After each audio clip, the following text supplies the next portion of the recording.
Hey, 911, Jim Marshall. I'm coming back for episode 6 here. I'm going to challenge you, don't bail. I want to see if by the end of these few minutes, I'm going to go quick. I'm going to offer you some valuable information to help you manage. We were looking at the stress cascade, right, in the last episode. And how does this happen at work? And now the question is, what do we do about it? Not only at work, but at home. Remember, the stress cascade is caused by when crap happens, it's beyond us. So now we're impacted. We have a stress response, and then we're struggling with the way we deal with feelings and thoughts and our behavior. So that impacts somebody else, and then the thing cascades. And at work, then before you know it, you have conflict on a shift. If you're at home, you got the conflict at home, right? Okay, so then the question is, what do you do about it? I want to lay this out for you. First of all, I have promised no cookie cutter solutions.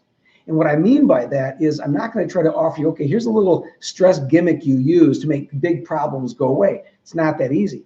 The bigger the problem, the more important it is to find a solution that is the size of the problem, right? Okay, so first thing we're acknowledging is if you have a major stressor or what we call an energy draining situation, right? If we have an energy draining situation that's major, like major worry about money, a coworker who's even more difficult than they were before COVID-19, when you have something like that happening, or you're worried about your kids, or they're talking about feeling completely different about life right now, like because they're at home and they miss their friends, and that's a big deal to them. These are all energy drains.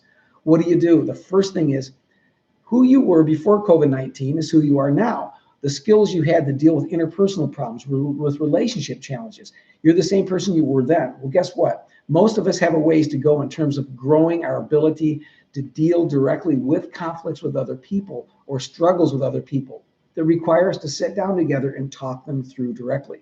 Dispatchers are exhausted, you're overwhelmed, you're busy, and maybe you don't like conflict. Maybe you're just so tired of callers that you don't want any more conflict with anybody else. So what does that mean? You have to avoid the situation with the coworker or at home.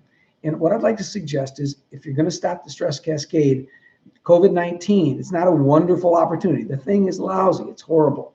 But what are you going to do with what you can't control? You got to find what you can influence, right? So what does that mean? You want to be able to decide that, okay, I tend to avoid conflict, or I tend to just bottle up till I blow. That creates more trouble between me and the people that I'm working with or love at home.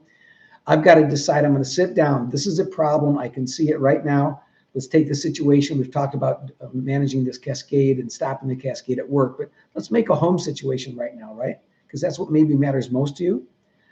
I've got to be able, if it's about our kids, if you're solo parenting, it may be time, find the teachable moment, even though you're exhausted at bedtime, not in the middle of the conflict, to be able to sit down and say, hey, you know what?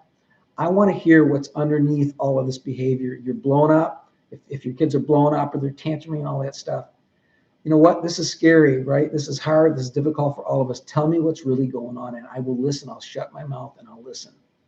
And I know you want to be able to have them pull it together and move on. But the more we try to push them back, the bigger the problem gets, right? So what that means is invite them to a real conversation. Teach me what's really going on, and I'll listen. The more we let a family member vent about the weirdness of COVID-19, the more you join together and feel like you're in it together.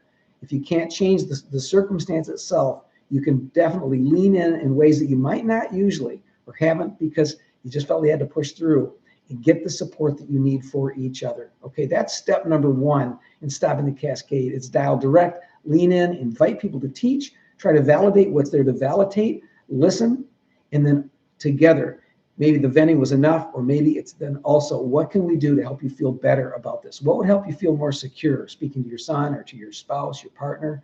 What would help you feel better as we deal through this? What can I offer you? What can we do for each other that'll help us? Have an explicit, direct conversation, okay?